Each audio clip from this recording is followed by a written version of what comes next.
Good morning, guys. We are from School of Business and Management ITB, Syndicate 3, BLEMBA 26. And we are here to talk about scenario planning in airline industry.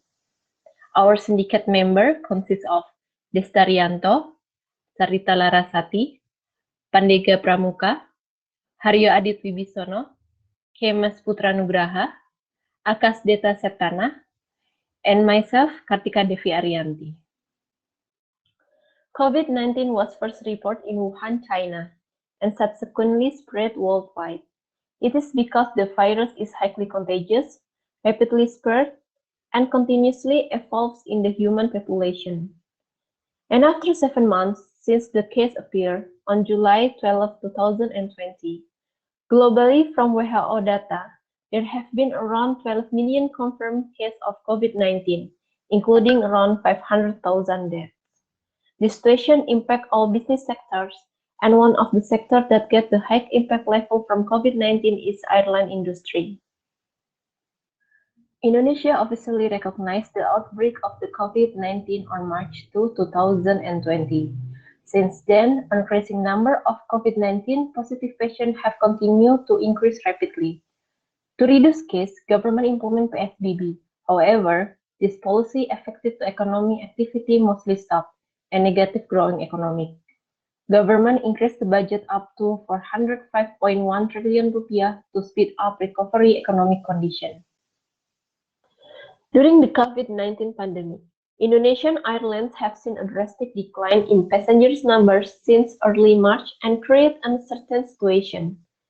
As you can see from the slide, news about airlines throughout the world, including Indonesia, the civil air transport industry is facing considerable challenges, such as travel bans were issued everywhere around the world, airlines are cutting flights, laying employees off, and experts are projecting that a lot of airlines will go bankrupt. This is a beginning of economic disruption caused by the pandemic. Thank you, Mbak Devi. Before we continue, we need to define the focal issue. The focal issue here would be how the COVID-19 pandemic affecting the airlines industry. In this presentation, we use a case study from PT Patriot Proklamasi, a state-owned airline headquartered at its primary hub, the Soekarno-Hatta International Airport. After defining the focal issue, we list down the driving forces surrounding the airline industry during a pandemic. Here, we divide our environment into three different parts. In a contextual environment, we map the uncertain things we cannot control, including the area of politics, economics, etc. Next, the transactional environment consists of actors whom the scenario user interacts daily to carry out businesses. The last environment is the organization itself. In the next stage here, we evaluate the driving forces and the critical uncertainties surrounding the airline industry during a pandemic. Using a graph with impact as the x-axis and uncertainty as the y-axis, we map the previously defined driving forces according to their own degree of impactful and uncertainty. After a thorough mapping, we can conclude that government policy and pandemic recovery as the most impactful factors with the highest uncertainty. Hello, my name is Kemas. I will present in stage 3 scenarios. There is 4 scenarios in this case. The first is status quo, then survival for life, new hope, and back to normal. In the first situation is status quo. In this situation, the market is limited, and the situation is still chaos because of airlines are prohibited to operate due to lockdown, except for health and food needs. And then government has not yet set up flight protocol, and then no regular domestic flight. International flight also is very limited due to Indonesia is still in the red zone. And then very limited on external party support, no food and fuel supply due to PSBB. For the loop, we can say this, in the status quo, the regulation is still high. If we say this, if the control of pandemic is low, the regulation in national, local, and international will increase, and it make the seat capacity of airlines is decreased. The control of pandemic also giving impact for supporting asset. If the low, the supporting asset will low, and giving impact to number of passenger. The seat capacity and number of passenger giving impact for the revenue. So if the control in pandemic is low, it make the revenue in airlines decrease or low. The second situation is survivor for life. In this situation, market is a little bit open, but maybe it's just a half. And because the situation is still chaos. In this situation, public demand is reinstated. Airlines able to operate on limited basis. Profitability mostly depends on the cargo and charter for repatriation. Domestic flight capacity maximum just only 50% per flight, and international flights is very limited due to Indonesian status is on the red zone. And then people are still afraid to fly because of this pandemic. Regulation between province not aligned, and then financial issue. In this financial issue, because of COVID, there is some more efficiency, and then the situation is there is a reschedule liabilities. For the loop, we can see this that the regulation is still high, but the seat capacity, number of passenger, and revenue is increased a little bit because the market is open but not full.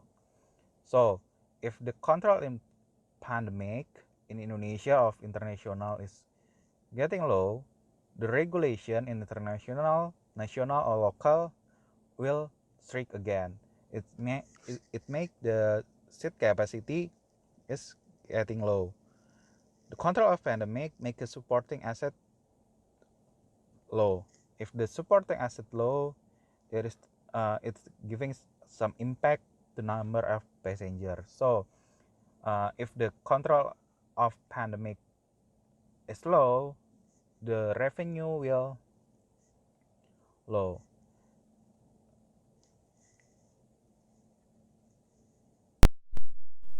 Okay, the third situation is New Hope. In this situation, domestic capacity relaxation up to 70% and more countries open border for Indonesia. And also the national regulation is new and type flag protocol based on government regulation. This means that the seat capacity can be increasing up to 70%, and also the regulation is tight but still allow people to go abroad, and domestic also can go to any area. And then the last situation is back to normal. In this situation, the COVID-19 vaccine is already found, and also everything going back to normal. The capacity become 100%, number of passengers increasing, and then the airline can have the better revenue and fulfill liabilities, and also the control of pandemic is increasing.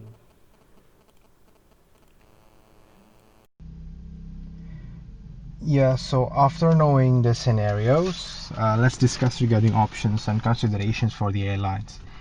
So the first scenario will be status quo. What are the implications for the airlines? Number one, there will be no regular passengers except repatriation flight and charter.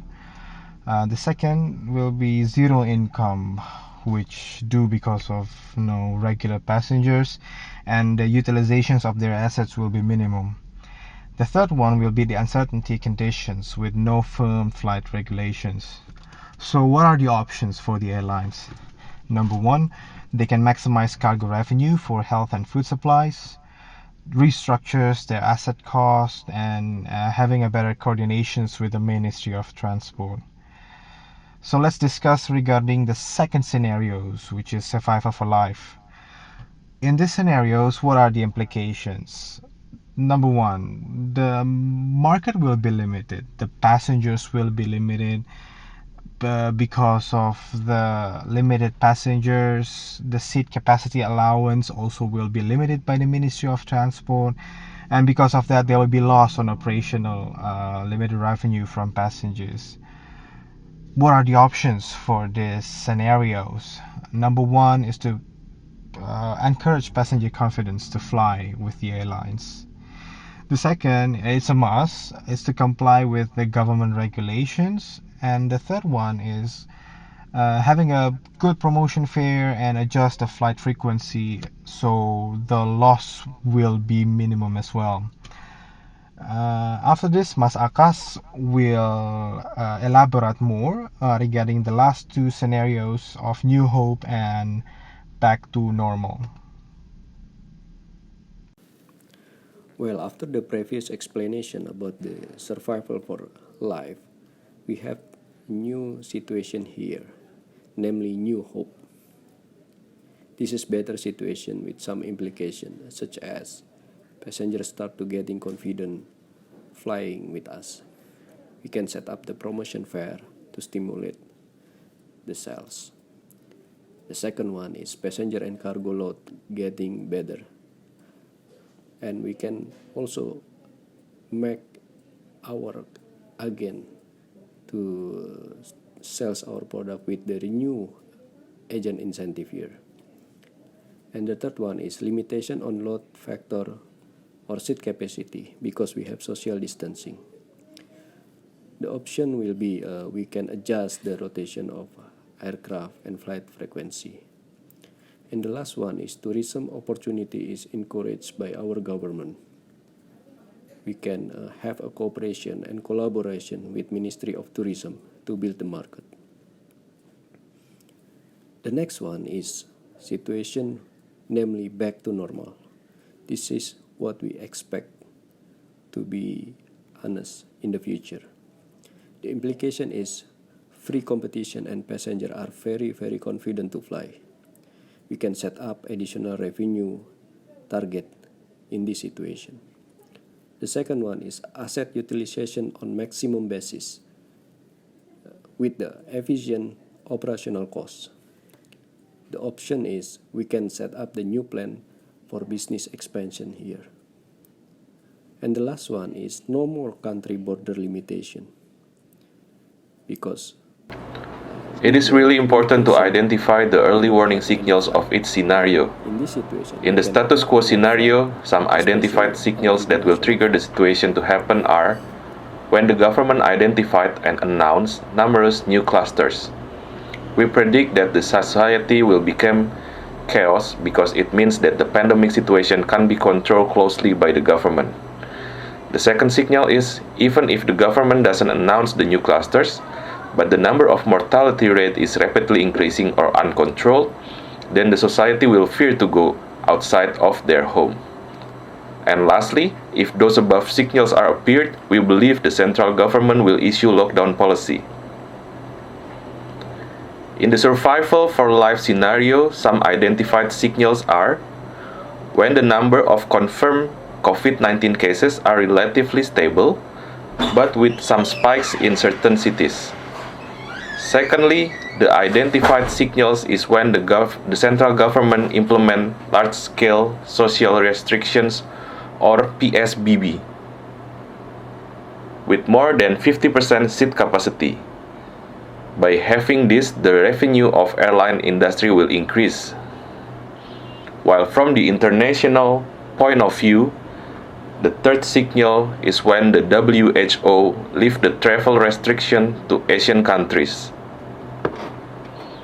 In the third scenario, which is the New Hope, some identified signals are when the number of confirmed COVID-19 cases are declining and the vaccine is found by the medical company.